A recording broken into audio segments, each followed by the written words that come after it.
और बूंदी से बड़ी खबर का रुख कर रहे हैं, जहां बूंदी में गलियों में पैंथर घूमता हुआ दिखाई दिया है। पैंथर ने कुत्ते का शिकार किया और पैंथर के मूवमेंट से लोगों में दहशत है।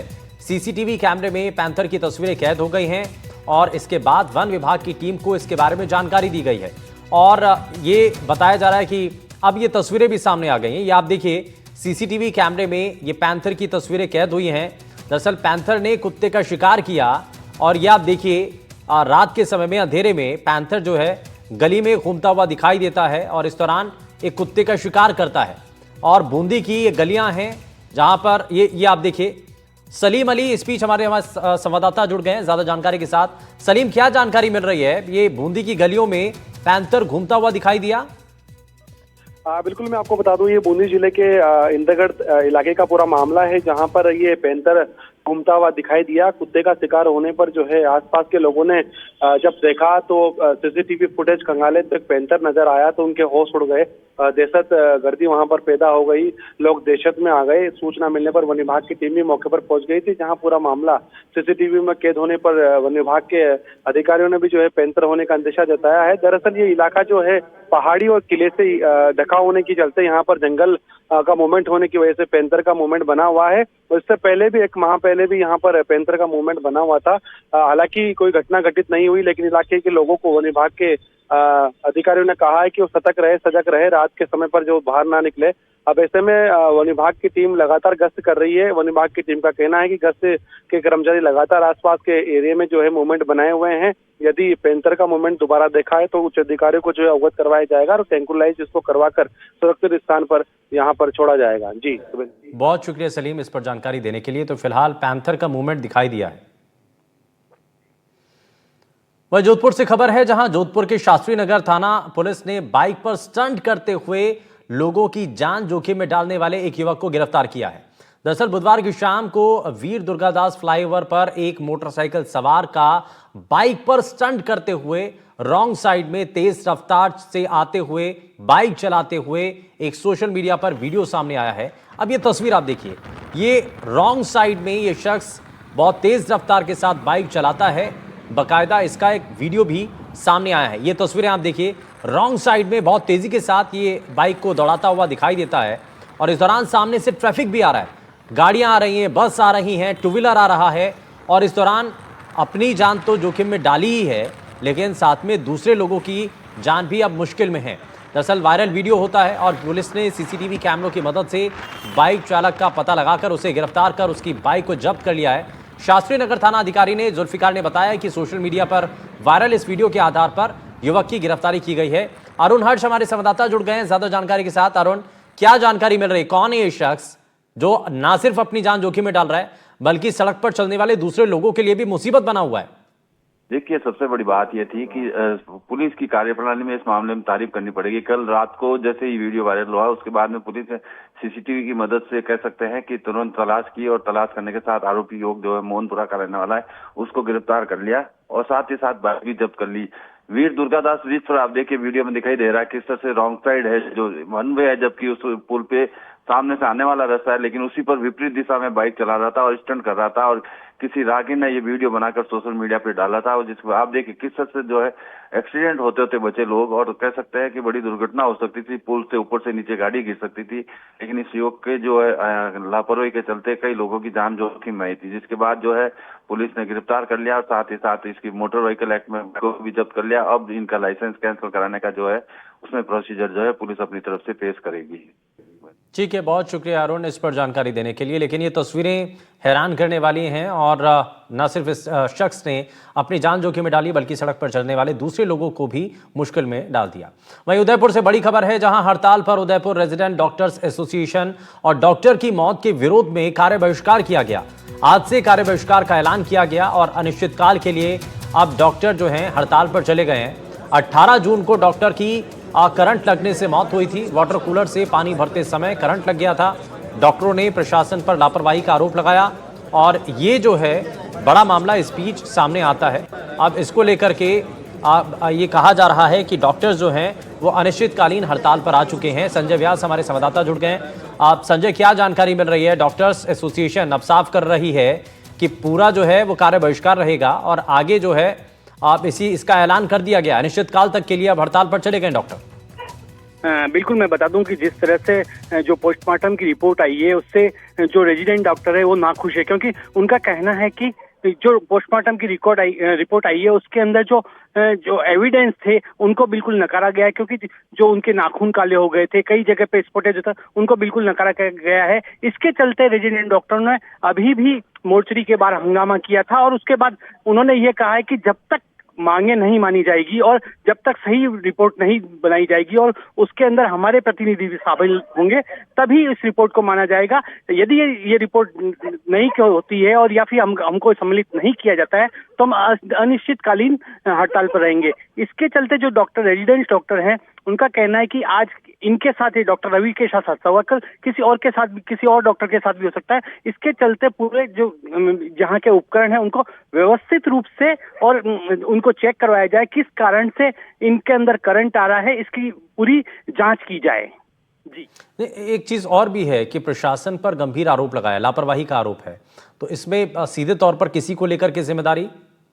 देखिए, मैं बताऊं कि जो जिस तरह से प्रशासन के जो वहाँ पर जो वार्डन हैं उनको भी कई बार शिकायत की गई और प्रशासनिक जो अधिकारी हैं, जो कह सकते हैं कि जो RNT मेडिकल कॉलेज के प्रिंसिपल हैं, उनको भी ये शिकायत दर्ज की गई थी कि कई बार यहाँ पर करंट आता है उपकरणों में, लेकिन उसको पूरा नजरअंदाज किया गया। इसी के चलते डॉक्टर्स लगातार उनसे नाराज हैं और वो कह रहे हैं कि क्यों नहीं इस पूरी बिल्डिंग की प्रॉपर तरीके से जांच की जाए और किस कारणों अगर गड़बड़ी होती ही है तो उसको क्यों नहीं ठीक किया जा रहा है। खैर, बहुत शुक्रिया संजय व्यास इस पर जानकारी देने के लिए। वहीं जयपुर ग्रामीण से बड़ी खबर है, जहां चोमू क्षेत्र में जमकर बारिश हुई है और बारिश के चलते पानी में थाना पूरी तरीके से जलमग्न हो गया। आपको जरा वो तस्वीरें भी दिखाएंगे, लेकिन आपको बता दें कि बारिश का पानी थाने में पहुंच गया और पुलिस कर्मियों को इससे बहुत ज्यादा परेशानी हुई। बारिश से सड़कों पर पानी भर गया और अभी तक सड़कों पर पानी भरने की तस्वीरें आपने देखी होंगी, लेकिन ये थाने की तस्वीरें हैं। थाने में देखिए आप, पानी भर जाता है और पूरा थाना जो है वो पानी पानी हो जाता है। पूरे थाने में पानी आपको दिखाई देगा। हालांकि उसके बाद जो है पानी निकालने के लिए पुलिसकर्मियों को यहाँ काम करना पड़ता है। बारिश के चलते पूरा जो थाना है वो जलमग्न हो जाता है और बारिश का पानी जब थाने में पहुंचा उसकी तस्वीरें आपके सामने। वहीं जयपुर में मूसलाधार बारिश ने नगर निगम और प्रशासन की पोल खोल दी है। गंगा जमुना पेट्रोल पंप के पास सड़क धंस गई और जानकारी मिलने के बाद GDA निगम की टीम वहां पर पहुंची। गड्ढे को भरने के लिए उसको दुरुस्त करने के काम में अब टीम जुटी हुई है, लेकिन ये जिस वक्त गड्ढा हो जाता है, सड़क धंस जाती है, उसकी तस्वीर आप देख रहे हैं। वहीं राजस्थान में मानसून ने इस बार समय से पहले यानी कि 7 दिन पहले ही दस्तक दे दी और जयपुर, कोटा, बांसवाड़ा, जालौर, बूंदी समेत भीलवाड़ा में कई जिलों के अंदर तेज बारिश हुई, जिससे लोगों को गर्मी से राहत तो मिली है, वहीं कई इलाकों में बारिश ने तबाही का रूप भी लिया। राजधानी जयपुर में मानसून की पहली बरसात ने निगम की तैयारियों की पोल खोल दी। अब चारदीवारी इलाके में सड़कों पर नदी जैसा बहाव नजर आया। 22 गोदाम में सड़क किनारे खड़ी गाड़ियों पर पेड़ गिर गया। गनीमत रही कि कोई जनहानि नहीं हुई, लेकिन शहर के कई इलाकों में भारी जलभराव से यातायात पूरी तरीके से प्रभावित रहा। राजस्थान में मानसून ने दस्तक दे दी है और जयपुर में आज पहली तेज बरसात हुई। करीब 40-45 मिनट तक झमाझम बरसात ने राजधानी का जो ड्रेनेज सिस्टम है उसकी पोल खोल दी। शहर के कई ऐसे इलाके जहां जल भराव की स्थिति बन गई, जाम के हालात बने और पानी की निकासी की व्यवस्था जयपुर का एक बहुत पुराना संकट है और हर बार सरकार बदलती है लेकिन तंत्र जो है खासतौर पे निगम के स्तर पर उसे ठीक नहीं किया जा सका है। और आज जिस तरह की तस्वीरें हम अलग अलग इलाकों में देख रहे हैं, एक तस्वीर आप ये भी देखिए, 22 गोदाम इलाके में एक पेड़ जो है वो यहाँ पर गिरा, 2 गाड़ियां यहाँ पर खड़ी थी। गनीमत ये रही कि उस वक्त कोई चालक यहाँ पर या कोई व्यक्ति इस गाड़ी में मौजूद नहीं था। आगे का जो तना है वो पूरी तरीके से कार के आगे के हिस्से पर गिरा है और नुकसान कर चुका है। और बगल में आप देखिए ट्रांसफार्मर है और उसके जो तार जो थी उनको लेते हुए इस पूरी सड़क पर एक तरीके से आके गिरा। उस वक्त अगर यहाँ पे कोई राहगीर होता, कोई चालक, कोई स्कूटी चालक होता या दूसरा कोई शख्स अगर खड़ा होता तो बड़ा नुकसान हो सकता था। और हमारे साथ यहाँ पर लोग भी हैं क्योंकि करीब 40-45 मिनट इस वाक़ये को हो चुके हैं, अभी तक किसी ने हटाने की जहमत नहीं। कम से कम 3 घंटे से ऊपर का समय हो चुका है और अभी तक मुझे नहीं लगता कि किसी ने आके कोई पहल की है। और मेरे ख्याल से अभी इतना टाइम लगेगा, जिसकी गाड़ी है वो अपने गाड़ी को सर्विस सेंटर कब पहुंचाएगा ये। लेकिन उस वक्त जब ये हादसा हुआ कोई व्यक्ति नहीं था, एक अच्छी बात ये है। लेकिन ये जो तंत्र है शहर का, राजधानी का, जिस तरीके से जल भराव की स्थिति बन जाती है या इस तरह के हादसे होते हैं, उसे ठीक नहीं किया जा सका है। ऐसा कुछ भी नहीं है, पूरा तंत्र जो है वो बिल्कुल निष्क्रिय हो चुका है। 3 घंटे से 30 बार अप्रोच किया जा चुका है सिस्टम को, बट एक भी पर्सन यहाँ पे सुध लेने नहीं आया है। और जिसकी गाड़ी है वो परेशान हुआ जा रहा है, उसको जाना है urgently, but somehow he do not have any option. तो सिस्टम शुड वर्क प्रॉम्प्टली। और राजस्थान सरकार को बड़ी उम्मीदों से लोगों ने चुना था, इसलिए नहीं चुना था कि इस तरीके से काम हो। बिल्कुल लोगों को निराशा है इस बात को लेकर कि इस तरह के हादसे और उसके बाद रिस्पांस जो टाइम होना चाहिए आपदा प्रबंधन का या नगर निगम का, वो उस तरीके से नहीं है। और आप ये देखिए, एक बड़ा हादसा हो सकता था, गनीमत रही नहीं हुआ। लेकिन ये मानसून के पहले तेज बरसात की स्थिति है और मानसून अभी जब पीक पर आएगा तो आप अंदाजा लगाइए कि राजधानी जयपुर में किस तरह के हालात हो सकते हैं। कैमरामैन जसराज के साथ सुशांत पारीक, एनडीटीवी, जयपुर। राजस्थान में इन दिनों मंत्री किरोड़ीलाल मीणा काफी एक्टिव नजर आ रहे हैं और इस दौरान मंत्री ने एक बार फिर से मिलावटी खाद और नकली बीज के खिलाफ अपनी मुहिम तेज कर दी है। अब इसको लेकर एक कंपनी पर अचानक से छापा मारा। इस दौरान चौंकाने वाली बात यह सामने आई कि पहले भी इस कंपनी के 8 बार सैंपल फेल हो चुके हैं। सवाल यह कि अगर इस बार भी सैंपल फेल होते हैं तो क्या कार्रवाई होगी?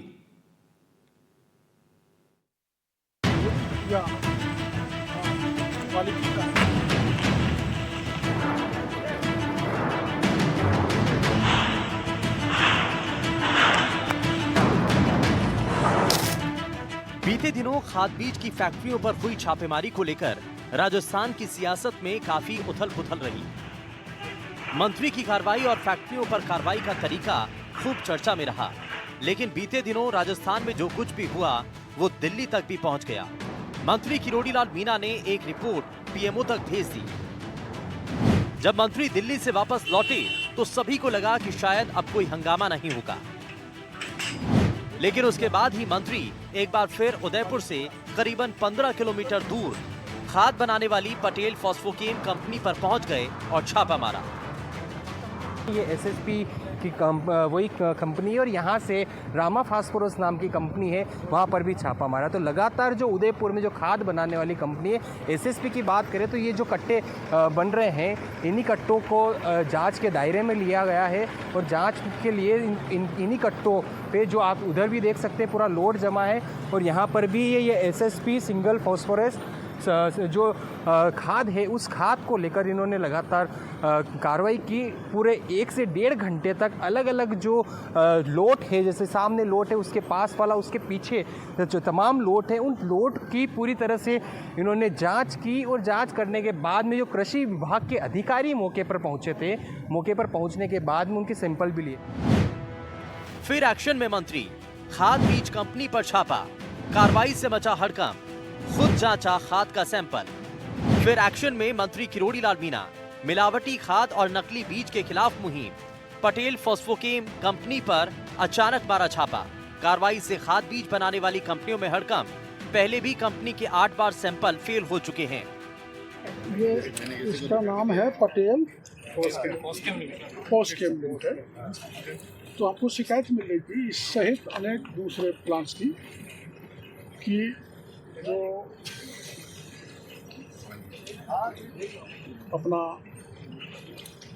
एसएसपी बनाया जा रहा है, जिसको सरकार प्रमोट कर रही है, 50 किलो के बैग पर इनको 388 रुपये की सब्सिडी भारत सरकार देती है।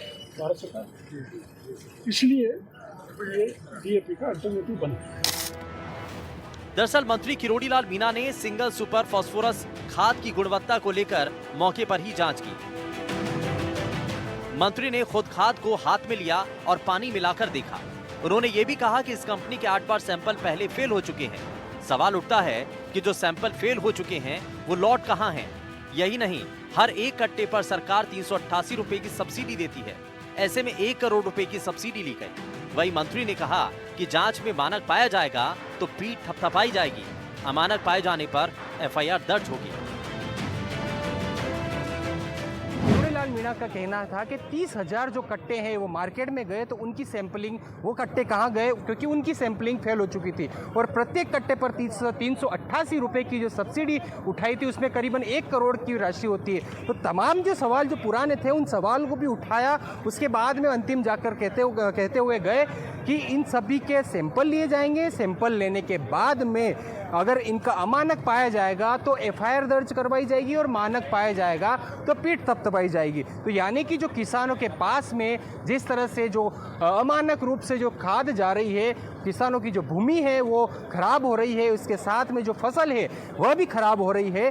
तो उन्होंने यही सवाल उठाया कि जिस तरह से ये खाद जो बन रही है पूरी मानक तरीके से, पूरी तरह से जो उनमें जो कंटेंट होने चाहिए उन कंटेंट को मिलाया जाए तो पूरी तरह से फसलों को भी फायदा होगा। और उन्होंने एक बात यह भी बोली कि हम ये जो खाद बनाने वाली कंपनियां हैं उन कंपनियों के खिलाफ नहीं है, हम आगे बढ़ाना चाहते हैं, वैश्विक स्तर तक पर पहुंचाना चाहते हैं, लेकिन इस तरह से अमानक रूप से जो किसानों तक खाद जाएगी और फसल खराब होगी वो किसानों को भी काफ़ी नुकसान पहुंचेगा। विपिन सोलंकी, NDTV उदयपुर। अब रणथंभौर में उसका दीदार नहीं होगा जिसकी एक झलक पाने के लिए विदेशों तक से लोग आते थे। अब वो दहाड़ नहीं होगी जिससे सुनने से रूह कांप जाती थी। ऐसी एक कहानी आपको दिखाते हैं इस रिपोर्ट के जरिए। जिसने रणथंभौर को किया आबाद, जिसकी जंगल के हर कोने में गूंजती थी दहाड़, जिसने पानी के राजा को दी मात, अब उस बाघिन का नहीं होगा दीदार। बेटी के विदाई के साथ बाघिन ने कहा अलविदा। जी हां, सही सुना आपने, वो बाघिन जिसकी दहाड़ से पूरा जंगल चलता था, जिसकी चहलकदमी से जानवर थर थर कांपते थे, जो शिकार करती थी तो वो कहानी बन जाता, जिसने रणथंभौर में बाघों के कुनबे को बढ़ाया और रणथंभौर को देश की सबसे बड़ी बाघ स्थलियों में से एक बनाया। अब उस बाघिन की दहाड़ सुनाई नहीं देगी। प्रदेश के सबसे बड़े रणथंभौर टाइगर रिजर्व में गुरुवार का दिन दुख की खबर लेकर आया, क्योंकि बाघिन एरोहेड T84 ने प्राण छोड़ दिए। बेटी कनकटी RBT की कोटा के मुकंदरा रिजर्व के लिए रवानगी के साथ ही एरोहेड T84 ने दम तोड़ दिया। एरोहेड का शव रणथंभौर के जोन नंबर 2 में पड़ा मिला। बाघिन एरोहेड रणथंभौर की सबसे चर्चित बाघिन थी। बाघिन की उम्र करीब 11.5 साल थी। ये बाघिन लंबे समय से ब्रेन ट्यूमर की बीमारी से जूझ रही थी और शारीरिक तौर पर भी बेहद कमजोर हो गई थी। बावजूद इसके कुछ दिन पहले ही अपनी नानी मछली के नक्शे कदम पर चलते हुए जोगी महल के एक मगरमच्छ को शिकार बनाया था, जिसकी तस्वीरें काफी वायरल हुई थी। प्रदेश के सबसे बड़े रणथंभौर टाइगर रिजर्व में आज वाइल्ड लाइफ के इतिहास का सबसे बड़ा आश्चर्यचकित और दुख भरा दिन रहा। रणथंभौर से जैसे ही बाघिन एरोहेड की बेटी कनकटी की विदाई हुई, वैसे ही बाघिन एरोहेड ने भी दम तोड़ दिया। रणथंभौर के जोन नंबर 2 में बाघिन एरोहेड वन विभाग की टीम को मृत अवस्था में मिली। मैं आपको बता दूं कि बाघिन एरोहेड T84 विगत कई दिनों से ब्रेन ट्यूमर की बीमारी से ग्रसित थी और लगातार कमज़ोर हालत में थी। हालांकि कुछ दिन पूर्व बाघिन एरोहेड द्वारा एक मगरमच्छ का भी शिकार किया गया था, लेकिन बाघिन बीमारी के चलते बेहद कमजोर थी, जिसने आज दम तोड़ दिया। वहीं बाघिन की मौत के साथ ही वन्यजीव प्रेमियों को गहरा आघात लगा है, क्योंकि ये बाघिन न सिर्फ बहादुर थी और लोगों के बीच अपने कौतूहल का विषय थी, वहीं इसने रणथंभौर को बाघों से आबाद करने में महत्वपूर्ण योगदान दिया। एरोहेड बाघिन जो है मछली के परिवार से रही है। इसकी जो माँ है वो मछली की बेटी थी, जिसका नाम था कृष्णा, और ये स्टार मेल जो है उसकी बेटी थी। कृष्णा और स्टार मेल से ये पैदा हुई थी और लगभग 11.5 वर्ष की उम्र में आज ये इसका देहांत हो गया। ये बाघिन जो है बहुत ही विख्यात थी, अपनी माँ की तरह, अपनी दादी की तरह या नानी की तरह, और इसके बारे में सब लोग जानते थे। ये जो है बहुत ही बोल्ड टाइग्रेस थी। इसने 4 बार बाघिन ने बच्चे दिए थे, परंतु 2 बार इसके सर्वाइव हो पाए। जो 2 बार सर्वाइव हुए उसमें रिद्धि और सिद्धि इसकी प्रख्यात बच्चियां हैं दोनों, और दोनों रणथंभौर में आज मौजूद है। और ये बाघिन जो है वो बहुत ही शानदार बाघिन थी, जिसके कारण आज रणथंभौर का नाम भी ऊंचा हुआ है। और रणथंभौर में ये लोगों की पसंद थी, लोगों को देखने में बड़ी ही आसानी से दिखाई दे जाती थी और गाड़ियों व्हीकल से भी ये बिना डिस्टर्ब हुए उनके बीच में अपने अटखेलियाँ और अपने शिकार की क्रियाकलाप दिखाती थी। बाघिन एरोहेड रणथंभौर के मुख्य जोन नंबर 2, 3, 4 और 5 में विचरण करती थी। विशेष रूप से नाल घाटी और राजबाग झील के आसपास ये बाघिन रहती थी। ये बाघिन रणथंभौर की सुप्रसिद्ध बाघिन मछली से ताल्लुक रखती थी। ये मछली की बेटी T19 कृष्णा की बेटी थी। वहीं बाघिन एरोहेड का पिता स्टार नर बाघ T28 था। बाघिन एरोहेड का रणथंभौर को आबाद करने में महत्वपूर्ण योगदान रहा है। बाघिन अब तक 4 बार शावकों को जन्म दे चुकी है। हाल ही में रणथंभौर में जिन 3 शावकों ने आतंक मचाया वो इसी के शावक थे, जिसके चलते इन तीनों को रणथंभौर से विदा कर दूसरे अभयारण्यों में भेजा गया है। बाघिन एरोहेड के तीनों शावकों को शिफ्ट कर दिया गया। बाघिन एरोहेड के मेल शावक को जहां केला देवी अभयारण्य में शिफ्ट किया गया है, वहीं बाघिन एरोहेड की फीमेल शावक को वन विभाग द्वारा बूंदी के रामगढ़ विषधारी अभयारण्य में शिफ्ट किया गया है। वहीं आज सुबह ही रणथंभौर से बाघिन एरोहेड की दूसरी फीमेल शावक 2507 कनकटी को कोटा के मुकुंदरा भेज दिया गया।